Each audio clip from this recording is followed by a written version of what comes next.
Scorpio, your in-depth monthly astrology overview and zodiac forecast for April 2026 for the ascendant, the sun, or the moon. I'm going to share with you the big themes of the month to begin with. Then on screen, your event chart as we come into April. Always influential as a backdrop for the whole month. I'll then go through each of the influences frame by frame to give you a clear picture of what you can expect in terms of your energy, work, relationships, and finance. I'm astrologer Patrick Arundell. A very warm welcome. If you've yet to subscribe to my channel, please do so now to help it to continue to thrive. So as we come into this new month, Venus, the relator, is in a delicious part of your scope and could give you some real opportunities throughout the month. However, it does clash with your modern ruler of Pluto by the end of week one. What's the significance for you? We also have a full moon on the 2nd. They provide a backdrop for the next 2 weeks, and yours occurs in the psychological 12th house. I'll go through that for you too. And yet there is a cluster of energy as we come into April, Scorpio, still in your sister water sign of Pisces. And one of them is your traditional ruler of Mars, and him, along with Mercury, are forging brilliant alliances as you come into April. I can't wait to share the potential that they bring for you too. Now, by the 9th, Mars, your traditional ruler, moves to a new home. The other sign it rules, other than yours, of Aries. What's the implication? Followed by Mercury on the 15th, we then have a new moon on the 17th. But it's a new moon that's conjunct the complex but profound energy of Chiron, the healer. What's the significance? Because for you, it's in the 6th house, which can be very much to do with our physical world and our personal energy. I think that can be quite exciting. Now, by the 20th, we have the sun move into your opposite sign, joining up briefly with Venus. And that also is going to bring relationship issues into focus. But it too, like Venus before, clashes with Pluto. What's that about? And then as the cosmic curtain comes down on the month, we have Venus and Uranus move from your sector of relating into your 8th house. And in the case of Uranus, for 7 long years. I'm going to be featuring that too. So on the screen now, Scorpio, is your event chart. As ever, we need to be mindful of the two luminaries. That's the sun in the 6th house. So the sun in Aries, very much about thrust, initiation, and taking uh, taking responsibility, really, the 6th house for our physical world. So that can be being more organized. It can be about how much exercise we do, how much sleep we get, what nutrition we're having too. But the sun is blessed in Aries, it's exalted, and in the second decan that it's just in means in the first 9 days, I think your vitality could increase. But the moon starts the month in the friendly 11th house and is in a very sparkling alliance with Uranus in your sector of relating.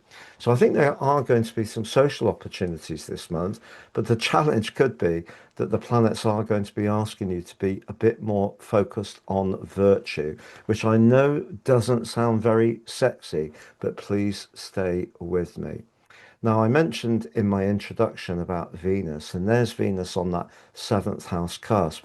And the significance of that is Venus is at home in Taurus, very sensual, appreciative of good values and good food and good wine. But the 7th house is about relationships. So that is very exciting. But as it moves forwards, it is going to go into a right angle with Pluto. It's possible that there may be someone you're attracted to, but the energy between you has some kind of undertone which is a little bit hard to understand. It's maybe also possible that that person has a presence about them that you find intriguing, but maybe also a little unsettling. So just be conscious of that. But also, I mentioned at the start of this month, we have this cluster of energy in Pisces. And the first of them, Mercury, which has been in that retrograde for 3 weeks and just doesn't really sparkle in Pisces. But for you, it's the fifth house. It is now going forwards. The fifth house can be quite mischievous. You may have felt your sense of fun has revived a little bit, but Mercury forges a stunning link to Jupiter at the start of this month. So therefore, that trine, which is mutually inclusive because of Jupiter being the traditional ruler of Pisces, suggests that if you're wanting to do something more social, more dynamic, or perhaps to do with travel or sharing information, you really can get that across so much more effectively than has seemed possible with Mercury in that retrograde. But it's your traditional ruler Mars that's also very influential because from the 3rd to the 9th of the month, it comes into a sextile with Uranus. So having Venus in the 7th house can bring diplomacy and the desire for greater harmony, even if there could be some intensity with Pluto. But Mars, of course, in the 5th house is very much about seizing the initiative. That part of you that can maybe keep your plans to yourself, but then if something really captures your imagination, or should I say someone, you may make a speedy move across those first 10 days of the month. And it could be quite intense, but also very exciting indeed. Certainly make your pulse race when it comes to your love life. But we do have on the 2nd the full moon in the sign of Libra. So that for you is house 12. Now we know the moon in Libra is very much about balance. It is an air sign, so it's about how we think. But the 12th house is much more psychological. If you have been feeling a bit below par as far as your vitality is concerned, and that's not a given with Mars in that 5th house, but if you have been, particularly with Saturn's recent energy applying to the Sun on the 25th of March, and earlier, obviously, when it arrived on the 14th of February in its conjunction on the 20th with Neptune. So if your vitality has been a little bit lower, don't view that only in terms of how many hours you're working, how many plates you're juggling. Think through that full moon about the more psychological dimension. So it could be to do with stress, maybe the atmosphere around you, some of the people that you're needing to work with. Uh, they may have quite a demanding nature, and all of that, if you're keeping that in, could affect your vitality and your emotions. So the first 2 weeks of this month, despite that sparkling energy that's coming in your relationship sector and the charismatic 5th house, is asking you to just always be guided by your sixth sense. And as a water sign, that's something to really tune into. But then on the 9th, Mars leaves Pisces, punches its way into Aries. And I feel that given time, that is going to give your vitality and stamina quite the boost. But it does need to just negotiate the hurdle of the draining Neptune and potentially limiting Saturn. But just know, as it does reach Saturn, it's linking back to Pluto. And to say, if you do want to evolve the practicalities of where you live, the fact that Pluto and Saturn are in a perfect sextile as you go into this month suggests that could be where you put that virtuous energy towards. But once Mars is beyond them and picking up speed, I think you're really going to feel much, much stronger. Now, Mercury follows suit on the 15th. Mercury into the 6th house with the fire of Aries that creates initiative, but also the 6th house is about details. But you'll have plenty of passion to work on them once again, like Mars, that Mercury gets past the limitation of Neptune and Saturn. So as the month goes on, I think you can find yourself feeling more energized, more active, and it may be around your home that you're making some changes and improvements. Now, if you're someone who's very comfortable with do it yourself, that might be a feature. But the sixth house can also be about work. But to really enjoy our work, I feel for most of us, we need to be doing something that has some kind of meaning. For sure, maybe for many people, it is about earning a living. But if we have that sense of enjoyment, or if we're helping people as well, it becomes that much more profound. And I think that's what you're going to be looking for, not just this month, Scorpio, but over the next 2 years with Saturn in your sixth house. Now, for some Scorpions, working from home might really call out to you because it could help you to juggle different demands: older parents, younger kids, working part time, providing services in your community, whatever it may be, perhaps even working for yourself.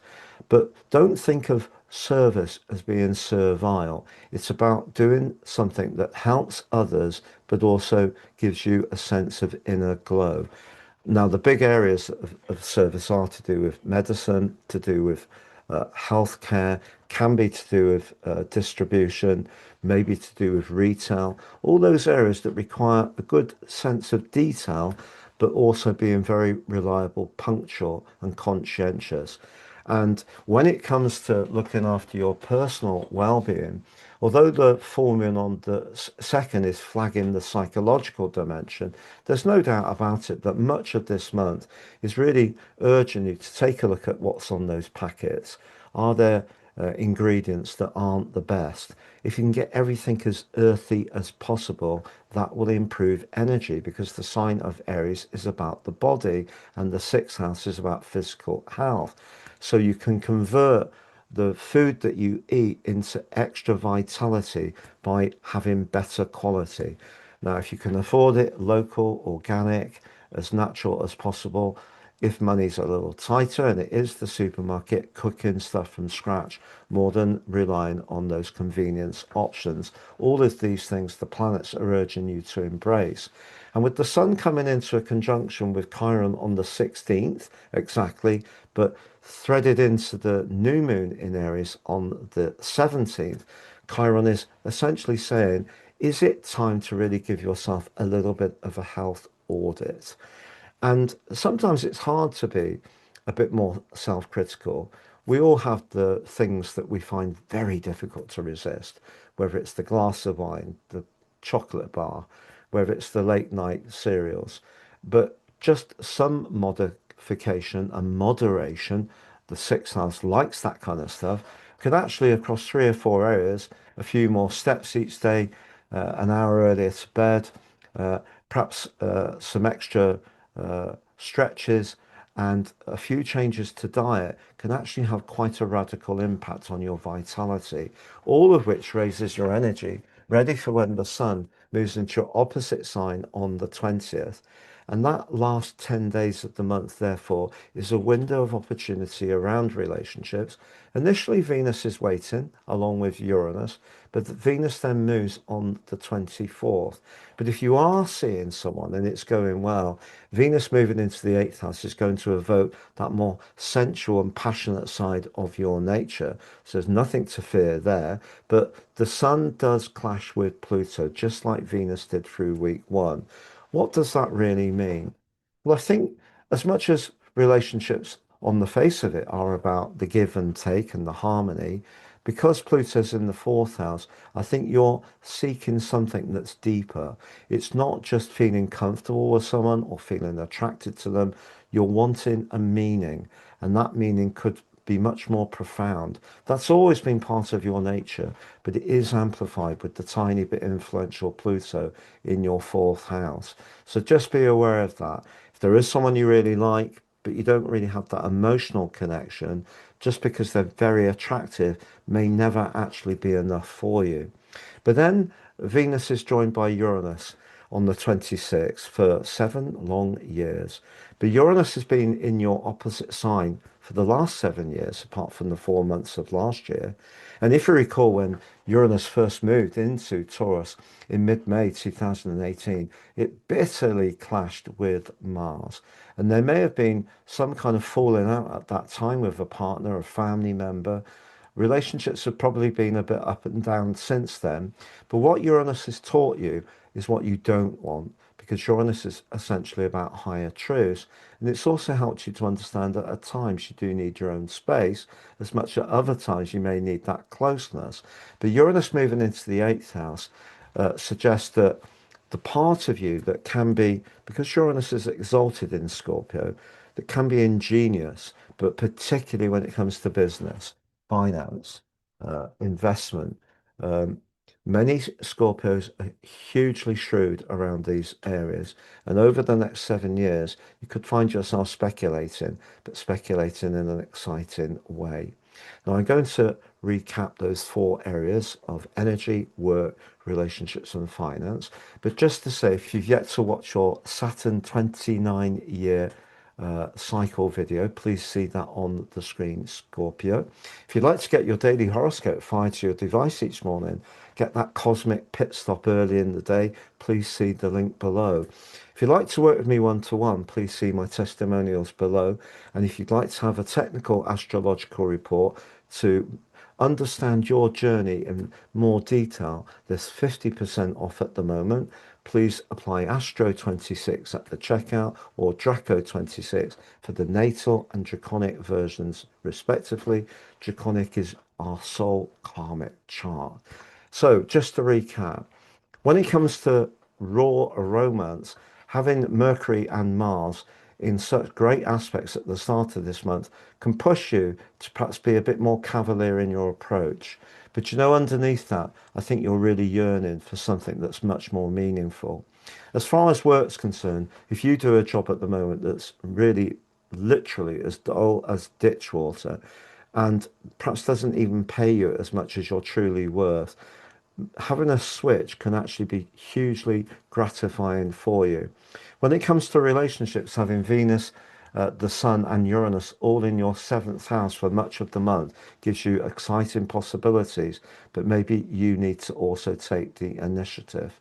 And when it comes to demonstrating your ideas, if you are someone interested in self-employment and perhaps earning money from those ideas, that dazzling link between Mercury and Jupiter is very encouraging indeed. Uh, have a great April, Scorpio. Thank you so much for joining me. All the best and goodbye.